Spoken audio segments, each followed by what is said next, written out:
Bom, gente, nós já vimos então como modificar o pino da conversão analógico digital. Bastante prático, bastante útil saber a utilização do pino AF, mas agora então de continuar avançando e ver outro tópico muito importante da nossa placa do Arduino.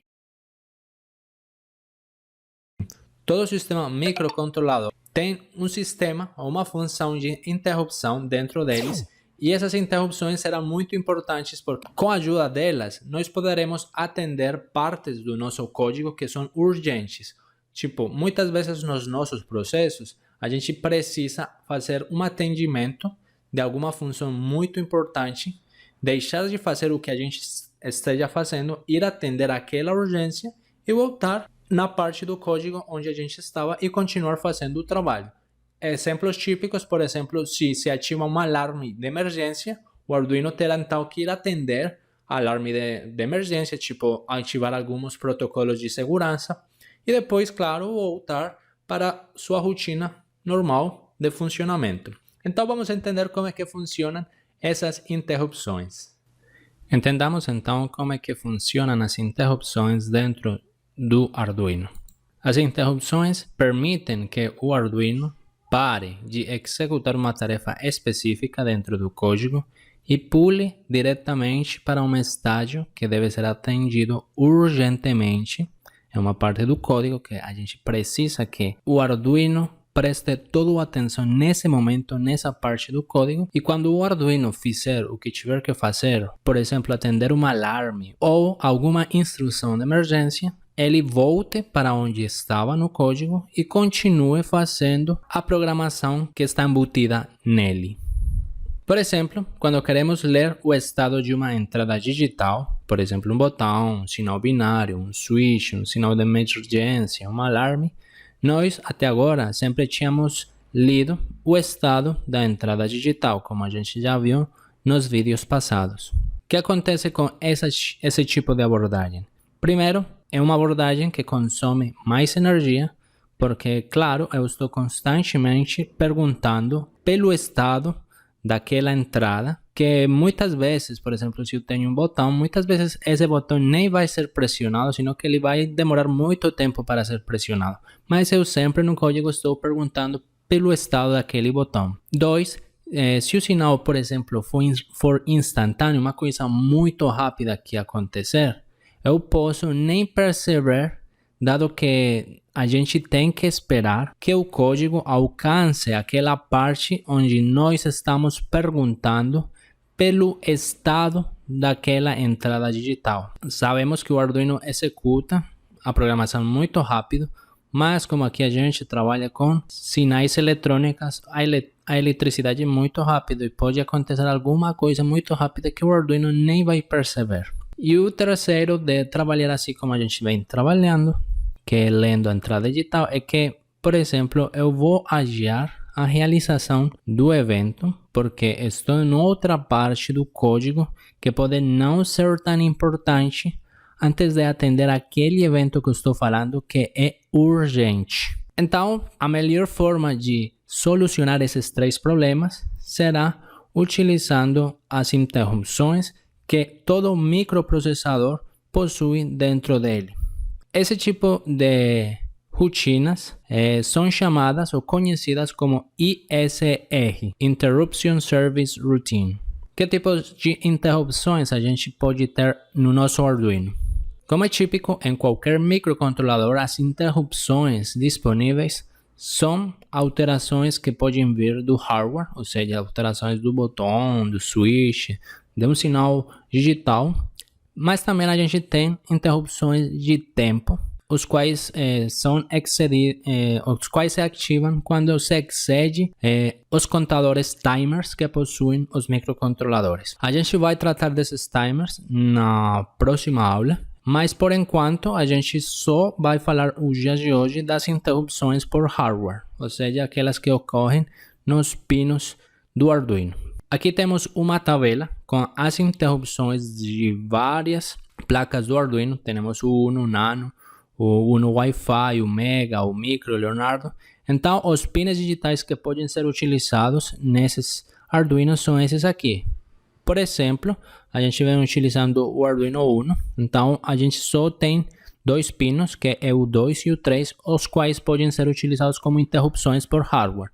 Ou seja, que se eu ligar nesses pinos de entrada, a gente pode configurar as interrupções. Se vocês tiverem, por exemplo, um Leonardo, o Leonardo seria o 0, 1, 2, 3 e 7. Tem 5 pinos de interrupções, beleza? Ou se tiverem um Mega, teriam esses aqui, 2, 3, 18 e por diante, beleza? Aí vocês vão ver qual é a placa que vocês têm do Arduino e conforme nessa tabela vocês sabem onde podem ligar aqueles botões, ou switches ou sinais que vocês precisam atender com urgência.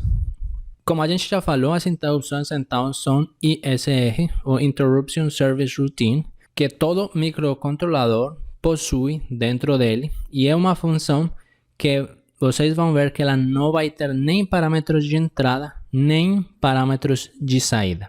Uma coisa muito legal que acontece, por exemplo, se 2 interrupções ocorrem ao mesmo tempo, o ISR tem uma característica de ativar uma após a outra, beleza? Então ela vai fazer a primeira, acabou de fazer a rotina da primeira, imediatamente ele pula para a segunda e faz as instruções que estão na segunda interrupção e posteriormente ele volta para a parte do código onde o Arduino estava se executando, beleza?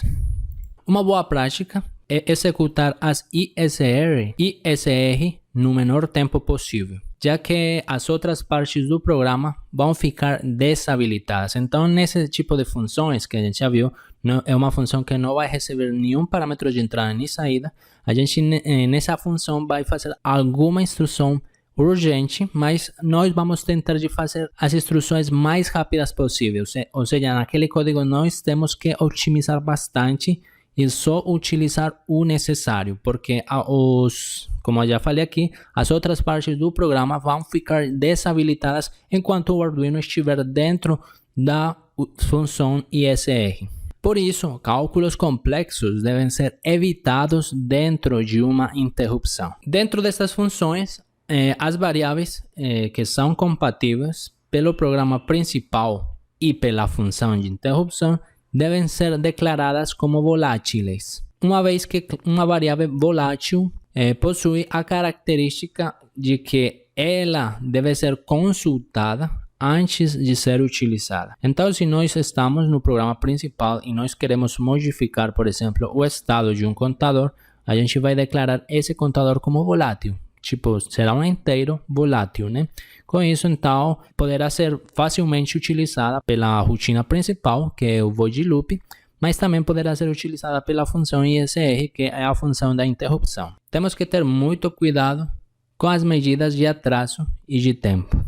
Nós, até este ponto, no nosso curso, a gente só viu a instrução de delay e, entre parênteses, o milissegundos, que a gente utilizava para criar atrasos dentro do código do Arduino, como por exemplo quando a gente colocava aquele LED piscar 1 segundo, a gente acendia o LED, colocava a instrução delay 1000 milissegundos, né? Aí ele ficava ligado 1 segundo, depois a gente desligava e chamava de novo aquela função delay, beleza? Só que quando a gente vai utilizar interrupções, a gente agora tem que ter um cuidado especial com esse tipo de funções de atrasos. E é que essa instrução de atraso, ela o que faz realmente, ela interrompe o código completamente até ele atingir os milissegundos que a gente configurou aqui dentro. No entanto, neste ponto é importante entender que existem outros 2 comandos para medir o tempo.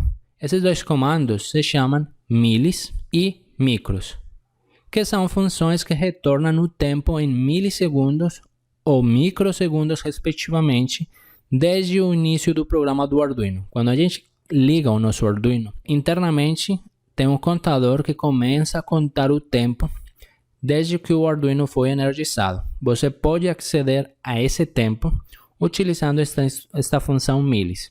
Se você botar um milis, ele vai te retornar quanto é que tempo o Arduino leva energizado. Esse será um contador, claro, como é milis, ele vai contar milissegundos. Se você deixar teu Arduino, por exemplo, ligado, em milissegundos, ele vai levar, agora eu não estou lembrado, mas ele leva mais ou menos uns 47 dias, aquele contador aumentando. Claro, depois dos 47 dias, a variável onde se armazena o dado de tempo vai estourar, aí ela reinicia, beleza?